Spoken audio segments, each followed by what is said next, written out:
Ankleshwar ONGC ખાતે NDRF અને CISF દ્વારા આતંકવાદી હુમલા અને આપત્તિ સામે સુરક્ષા સજ્જતા માટે મેગા મોક ડ્રીલ સંપન્ન. દેશના મહત્વપૂર્ણ ઔદ્યોગિક એકમ oil and natural gas corporation ઓએનજીસીની અંકલેશ્વર સ્થિત કોર્પોરેટ ઓફિસ ખાતે આજરોજ સુરક્ષાના અત્યંત સંવેદનશીલ પાસાઓની ચકાસણી માટે એક વ્યાપક સંયુક્ત મોક ડ્રીલનું આયોજન કરવામાં આવ્યું.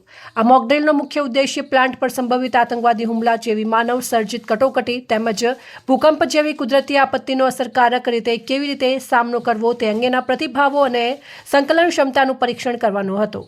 આ મેગા મોક ડ્રીલમાં નેશનલ ડિઝાસ્ટર રિસ્પોન્સ ફોર્સ એટલે કે એનડીઆરએફ અને સેન્ટ્રલ ઇન્ડસ્ટ્રીયલ સિક્યોરિટી ફોર્સ સીઆઈએસએફના જવાનોએ સંયુક્ત ઉપક્રમે ભાગ લીધો હતો, જેમાં સીઆઈએસએફ દ્વારા આતંકવાદીઓને ઝડપી પાડવા અને બંધકોને મુક્ત કરાવવાના ઓપરેશનનું, જ્યારે એનડીઆરએફ દ્વારા કાટમાળમાંથી ફસાયેલા લોકોને બહાર કાઢીને તબીબી સહાય પૂરી પાડવાના બચાવ કાર્યનું સફળ નિર્દેશન કરવામાં આવ્યું હતું.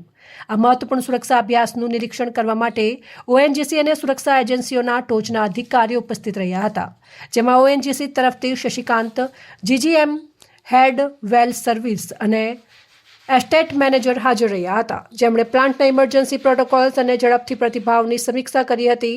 તેમની સાથે વડોદરા સ્થિત એનડીઆરએફના એસ્ટેટ કમાન્ડર યોગેશ કુમાર પણ ઉપસ્થિત રહ્યા હતા, જેમણે તેમની ટીમની રાહત અને બચાવ કામગીરીનું સફળ ઓપરેશન કર્યું હતું. સફળતા પર સંતોષ વ્યક્ત કર્યો હતો અને જણાવ્યું હતું કે આ પ્રકારનું દ્વિમુખી પ્રશિક્ષણ અંકલેશ્વર જેવા વ્યૂહાત્મક પ્લાન્ટની સુરક્ષા સજ્જતા માટે અનિવાર્ય છે.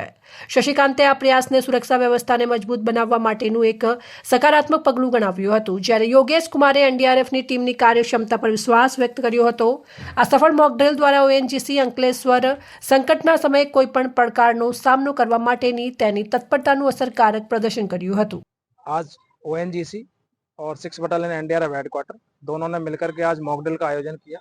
इसमें सभी संस्थाओं ने भाग लिया, जिसमें कि यदि इसी कभी भी कोई प्रकार की कंटीजेंसी होती है तो उसमें क्या क्या चीज़ फॉलो करते हैं, सीक्वेंस ऑफ एक्शन क्या होता है, कौन कौन सी टीम भाग लेती है और उस कंटीजेंसी को कैसे एवेक्यूएट करते हैं, ये सब चीज़ें आपस में बताई गई और चेक की गई और पाया गया कि सभी टीमों ने जो है बढ़ चढ़ के हिस्सा लिया और सभी ने जो है टाइमली अच्छा रेस्पॉन्स किया और सभी को जो है जो थ्रेट था उसको न्यूट्रलाइज टाइमली किया और उसको जो है इवैक्यूएट किया, जो विक्टिम फंसे हुए थे और बाकी उनको हॉस्पिटलाइज कर दिया गया. नमस्कार.